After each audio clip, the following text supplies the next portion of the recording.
কোনো রকমের পূর্বাভাস বা গুঞ্জন ছাড়াই দ্বিতীয়বারের মতো বিবাহ বন্ধনে আবদ্ধ হলেন জনপ্রিয় গায়ক ও অভিনেতা তাহসান খান।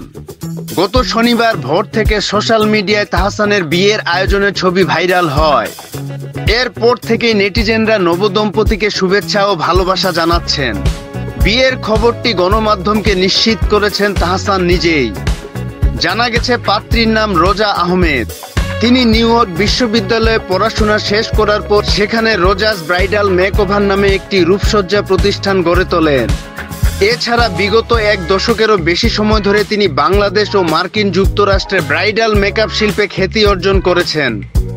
পাশাপাশি একজন মেকআপ শিক্ষিকা হিসেবে তিনি বহু নারীকে প্রশিক্ষণ দিয়েছেন এবং উদ্যোক্তা হতে সাহায্য করেছেন। এদিকে সোশ্যাল মিডিয়ায় তাহসান ও রোজা দম্পতির নতুন জীবনের পথ চলার শুভকামনা জানাচ্ছেন ভক্তরা। কেউ কেউ বলছেন অবশেষে চাঁদের আলো খুঁজে পেয়েছেন তাহসান। তার সেই প্রিয় গান যেন অবশেষে সত্য হয়ে ধরা দিল।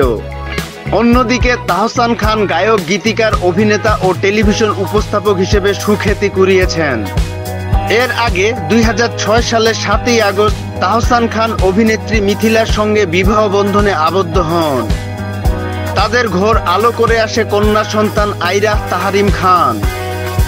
তবে 2017 সালের 4ই অক্টোবর হঠাৎই তারা সেই সম্পর্কের ইতি টানেন। এক যৌথ বিবৃতির মাধ্যমে তারা তাদের বিচ্ছেদের ঘোষণা দেন।